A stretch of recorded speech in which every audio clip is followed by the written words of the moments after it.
अस्सलामुअलैकुम प्यारे बच्चों, मुकालमा बच्चों से में आप सभी का दिली खैर मकदम। अगर आपने इस चैनल को सब्सक्राइब नहीं किया तो फ़ौरन सब्सक्राइब कर लें और बेल आइकन पर क्लिक कर लीजिए। आप ज़रूर ज़रूर लाइक कीजिए, शेयर कीजिए और कमेंट कीजिए। प्यारे बच्चों, आइए लुग़त देखें।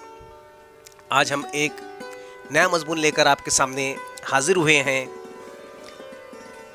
लुग़त की अपनी एक अहमियत है बच्चों कि लुग़त को किस तरह से देखा जाता है, किसी लफ्ज़ के माने किस तरह से तलाश किए जाते हैं। आज हम देखने वाले हैं। मुताले के दौरान बाज़ ऐसे नए अल्फाज सामने आते हैं जिनके मानी हमें मालूम नहीं होते। हम इनके मानी अपने उस्ताद या किसी बुज़ुर्ग से मालूम कर सकते हैं, लेकिन एक ऐसी ही किताब होती है जिसमें किसी ज़बान के बहुत से अल्फाज के मानी दर्ज होते हैं। उसे लुग़त कहते हैं, अंग्रेज़ी में डिक्शनरी कहते हैं। लुग़त की मदद से हम किसी नए लफ्ज़ के मानी मालूम कर सकते हैं। डॉक्टर इस्मत जावेद ने इस सबक में बताया है कि लुग़त में नए अल्फाज को कैसे तलाश किया जाए ताकि हमें उसके मानी मालूम हो सके। देखिए, शशम जमात का कमरा, उस्ताद जमात में दाखिल होते हैं। तमाम तलबा खड़े हो जाते हैं। अभी मुकालमे की सूरत में देखिए, तलबा एक साथ अस्सलाम वालेकुम। उस्ताद वालेकुम अस्सलाम, बैठ जाइए। आपको तो मालूम ही होगा कि मियाँ फ़याज़ को 5वीं जमात में उर्दू मज़मून में सबसे ज़्यादा नंबर मिले हैं और सालाना जलसे में उन्हें एक किताब इनाम में दी गई है। मियाँ फ़याज़, इनाम मुबारक हो। तलबा सब मिलकर मुबारक हो फ़याज़। शुक्रिया शुक्रिया फ़याज़, शुक्रिया शुक्रिया। उस्ताद फ़याज़, ज़रा ये बताइए कि आप कौन कौन सी किताब इनाम में मिली है। फ़याज़, जनाब मुझे नाम तो याद नहीं, अब्बा जान कह रहे थे उसमें अल्फाज के मानी दिए हुए हैं। उस्ताद आप जानते हैं ऐसी किताब को क्या कहते हैं। फ़याज़, जी नहीं जनाब। उस्ताद, अच्छा आप में से कोई बता सकता है कि ऐसी किताब को क्या कहते हैं।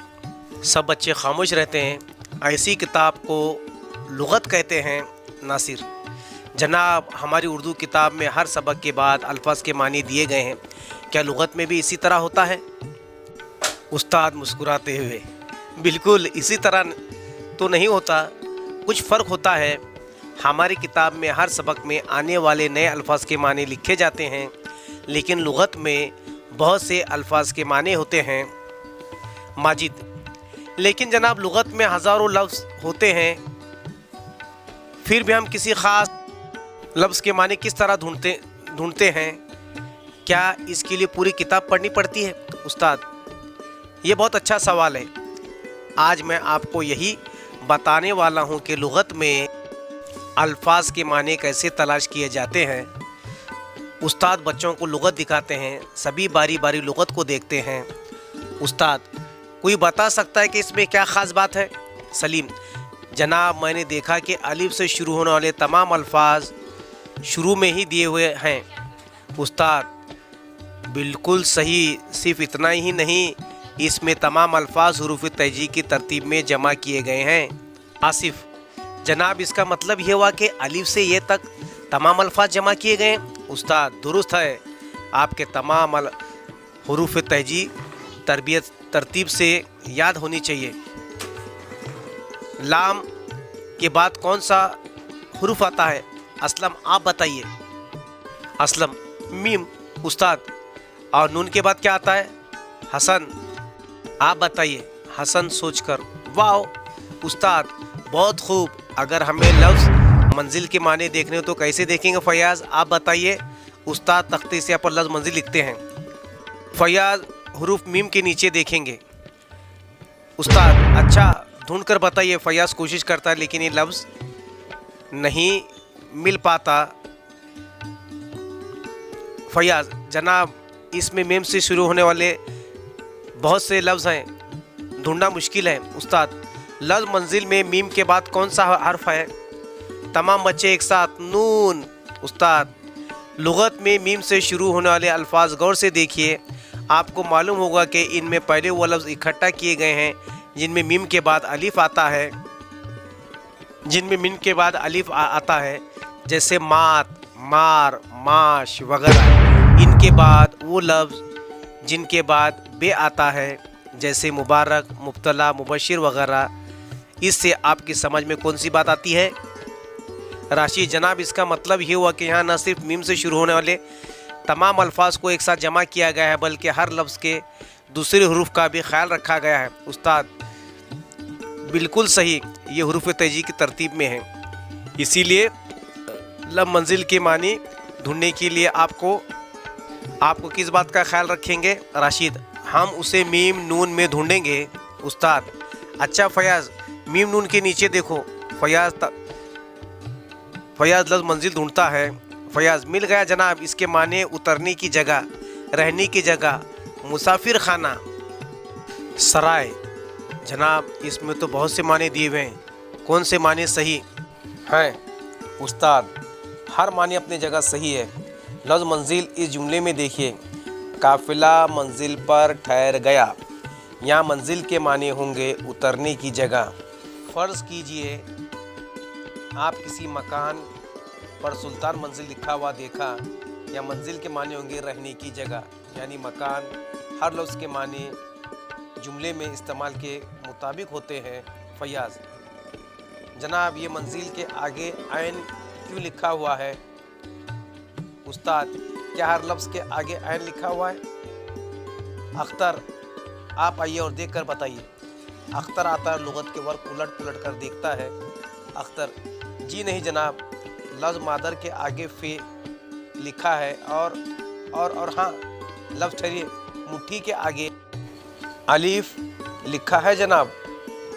ہاں استاد، ہماری زبان میں عربی، فارسی، ہندی اور کئی زبانوں کے الفاظ پائے جاتے ہیں۔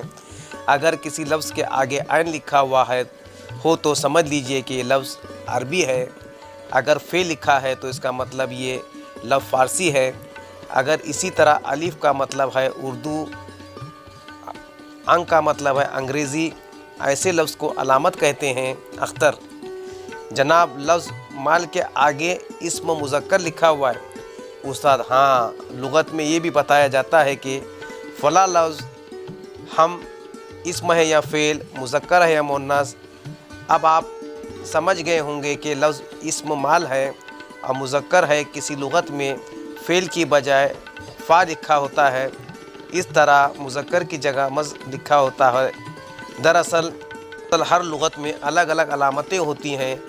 ہر لغت کے شروع میں بتا دیا جاتا ہے کہ کون سی علامت کن معنوں میں استعمال کی گئی ہے۔ اسلم جناب، فیاض سے کہیے کہ وہ کل اپنی لغت لیتے آئے، ہم دیکھیں گے کہ اس میں کون کون سی علامت کن کن معنوں میں استعمال کی گئی۔ استاد فیاض کی طرف دیکھتے ہیں۔ فیاض ضرور کل میں اپنی لغت لیتے آؤں گا۔ استاد اچھا، میں یہاں تختے سیاہ پر 3 لفظ لکھتا ہوں، بتائیے کہ ان میں کون سا لفظ لغت میں پہلے آئے گا۔ استاد لکھتے ہیں ابر، ابتر، ابن۔ کریم جناب میں بتاتا ہوں۔ استاد ہاں بتائیے، پہلے ابر آئے گا۔ استاد فیاض کیا یہ صحیح ہے؟ فیاض جی نہیں، پہلے ابتر آئے گا۔ استاد کیوں؟ فیاض اس لیے کہ تینوں لفظوں میں پہلے 2 حروف وہی ہوتے ہیں، اور بے اس کے لیے تیسرا حرف لکھنا ہوگا۔ ابر میں رے ہے، ابتر میں تے ہے، ابن میں نون ہے۔ حروف تہجی پہلے آئے گا، اس لیے ابتر پہلے آئے گا، اس کے بعد ابر اور آخر میں ابن آئے گا۔ فیاض اس لیے کہ ان تینوں لفظوں میں پہلے 2 حرف وہی ہیں، الف اور بے کے لیے تیسرا حرف دیکھنا ہوگا۔ ابر میں رے ہے، اور ابتر میں تے، اور ابن میں نون، اور حروف تہجی میں تے پہلے آتا ہے، اس لیے ابتر پہلے آئے گا، اس کے بعد ابر اور آخر میں ابن آئے گا۔ استاد شاباش، میرے خیال ہے کہ آپ سب ساری باتیں سمجھ گئے ہوں گے۔ اس بارے میں آئندہ اور بھی معلومات دی جائے گی۔